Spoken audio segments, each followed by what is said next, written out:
আমাকে বাঁচান ম্যাডাম, আমাকে বাঁচান। চুপ করুন। কে বলেছে, কে বলেছে যে আপনার স্যার যদি কোনো অন্যায় করে সেটা আপনাকে সমর্থন করতে হবে? উনি উনি এই থানার ওসি শান্তিলাল বাবু, উনি আপনাকে বলেছেন যে রাস্তায় লোকজনকে হ্যারাস করে তাদের থেকে ঘুষ নিতে হবে, এই অন্যায়গুলো করতে হবে, উনি বলেছেন? না না ম্যাডাম। তাহলে আজকে কি প্রথমবার চন্দনবাবু এইরকম রাস্তায় লোকজনকে হ্যারাস করে ঘুষ নিয়েছে? একদমই নয়, এর আগেও উনি এই অন্যায় করেছেন। আর আপনি তো ওনার সাথেই ডিউটিতে থাকেন, তাহলে আপনিও ওনার অন্যায়ের ভাগীদার। আর আপনি কি বলতে চাইছেন? এই যে এই ঘুষের টাকাগুলো, এগুলো আপনার পকেটে ঢোকে না? আপনি আমাকে শেখাতে আসছেন?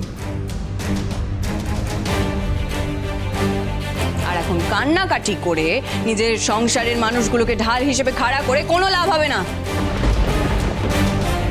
আমরা পুলিশের ডিউটি জয়েন করার সময় সততার সাথে নিজেদের ডিউটি পালন করার শপথ গ্রহণ, দেশের নাগরিকদের সেবা করার শপথ গ্রহণ করি। এটা সেই সততার নমুনা, এটা সেই নাগরিকদের সেবার নমুনা।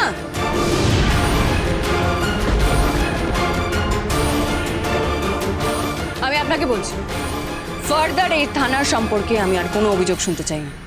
না ম্যাডাম, আমি দায়িত্ব নিয়ে বলছি, আমার থানায় কোনো অফিসার বা কোনো স্টাফ দ্বিতীয়বার এ ভুল করবে না। I am really sorry.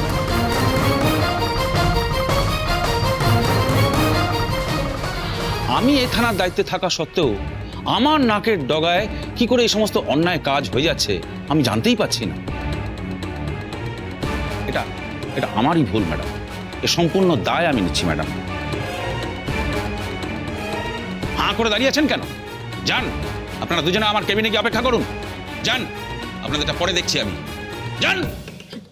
Sorry madam, এই ভুল আর জীবনে কখনো হবে না। Sorry sorry madam.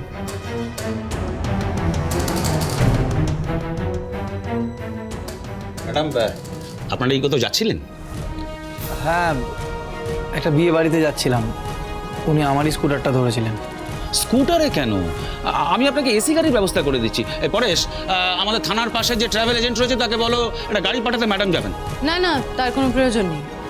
আমি একটা ব্যক্তিগত অনুষ্ঠানে যাচ্ছি, আমি আমার হাজবেন্ডের সাথে যাচ্ছি, আর আমি স্কুটারে করেই যাব।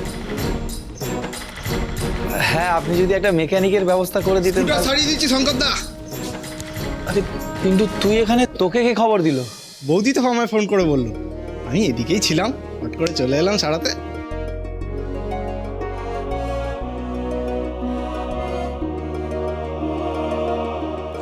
শানি কি করছো? কি আমার কথাটা শোনো না।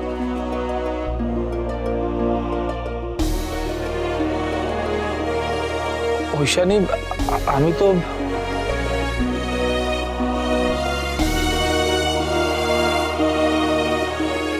হ্যাঁ পিন্টু, আমরা এই বিকাশনগর পার্কের পাশে আছি। আমাদের স্কুটারটা না খারাপ হয়ে গেছে, তুমি একবার এখানে আসতে পারবে? আসি, গুড নাইট। ম্যাডাম, আপনি পার্সোনাল কাজে যাচ্ছেন বলে ডিপার্টমেন্টের থেকে একটা গাড়িও পর্যন্ত নিলেন না, এটা তো খুব সামান্য ব্যাপার ম্যাডাম। না, সামান্য নয়। আমার ব্যক্তিগত জীবনটা আলাদা, আমার ডিপার্টমেন্টের ডিউটিটা আলাদা। দুটোকে আমি কখনোই এক করে ফেলতে পারবো না। আর পুলিশের বড় অফিসার বলে ডিপার্টমেন্ট থেকে কোনো আনডিউ ফেভারও আমি নিতে পারবো না। আমার নীতিবোধ তো এটাই বলে।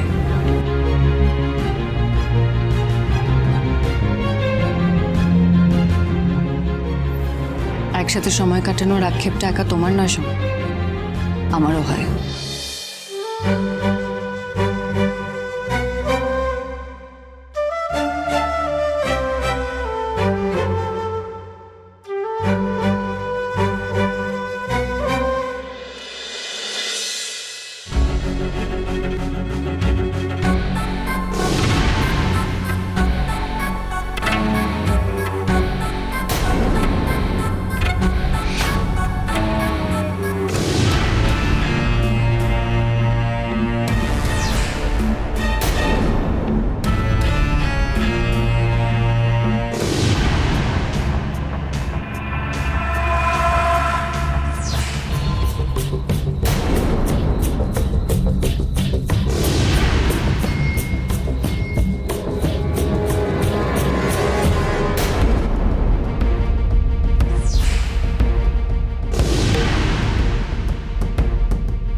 সত্যিই ভাবতে পারিনি আমার মতো এক সামান্য আড়তদারের মেয়ের বিয়েতে আপনারা এত দূর আসবেন।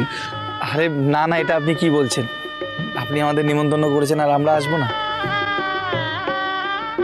তাছাড়া আপনার সাথে তো আমাদের আজকের সম্পর্ক না, অনেক বছরের সম্পর্ক। আপনি আমার বড় দাদার মতন, আপদে বিপদে সবসময় আমাদের পাশে থেকেছেন। আর সত্যি বলতে কি, সব সম্পর্ক তো রক্তের হয় না, কিছু সম্পর্ক বিপদে পড়লে বোঝা যায়। এই কথা বলে লজ্জা দেবেন না। আপনার ঠাকুরদা আমার ঠাকুরদাকে সাহায্য করেছিলেন ব্যবসাটা বাড়ানোর জন্য, এই জন্য আমি আপনাদের কাছে চিরঋণী। আপনাদের মতো মানুষদের আশীর্বাদ পেয়ে আজ আমার টেপিটা ধন্য হয়ে গেল। আমরা প্রাণ ভরে প্রিয়াঙ্কাকে আশীর্বাদ করেছি। ওকে বলবেন বিয়ে মানে নিজের ইচ্ছেগুলো, নিজের স্বপ্নগুলো শেষ নয়। বিয়ে মানে একটা নতুন জীবন, একটা নতুন শুরু। ও যেন নিজের চাকরিটা না ছাড়ে। ওনার মেয়ে চাকরি করে সেটা ঐশানি জানলো কি করে? না ম্যাডাম, আপনি কি যে বলেন, আমি বিয়ের আগেই পাত্রপক্ষের সাথে সব কথা বলে নিয়েছি যে আমার মেয়ে চাকরি করতে চায়, বিয়ের পরও চাকরি করবে, ওদের এতে কোনো আপত্তি নেই। আর টিভি তো বারবার বলেছে ঐশানী ম্যাডাম আমার দিদিমণি, ওনার আদর্শে আমি দীক্ষিত। উনি যা বলেছেন সেটা আমি কি করে ভুলবো? উনি বলেছেন স্বাবলম্বী হও, নিজের পায়ে দাঁড়াও।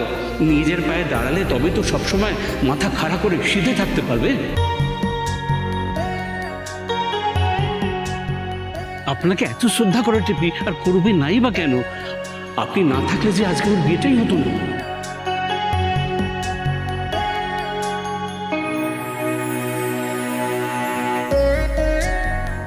আপনার মেয়ের বিয়ে ঐশানির জন্য হচ্ছে? হ্যাঁ শঙ্করবাবু, আপনি জানেন না? আর থাক না এসব। না না, থাকবে কেন? সত্যি কথা না বলা যে পাপ। আমার মেয়ে গো ধরেছিল যে চাকরি না পেয়ে বিয়ে করবে না। আপনার সূত্রে আমি ম্যাডামকে অনুরোধ করেছিলাম যাতে টিপির একটা চাকরির ব্যবস্থা করে দেয়। আমি তো কেবলমাত্র রাস্তাটুকু বলে দিয়েছি। প্রিয়াঙ্কা নিজের যোগ্যতায় চাকরি পেয়েছে, আমার রেকমেন্ডেশনে নয়। তাই বা কে করে আজকালকার দিনে? আপনি যাই বলুন, আমার মা মরা মেয়েটার কাছে আপনি ভগবান।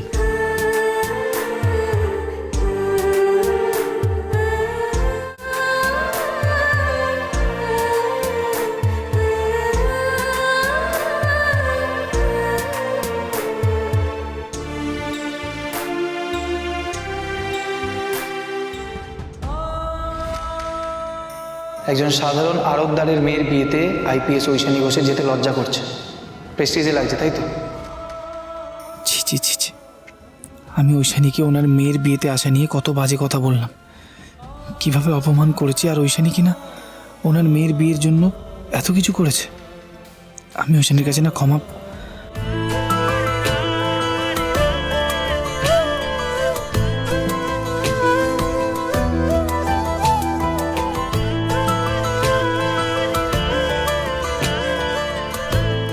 না না, ক্ষমাই বা চাই কোন মুখে?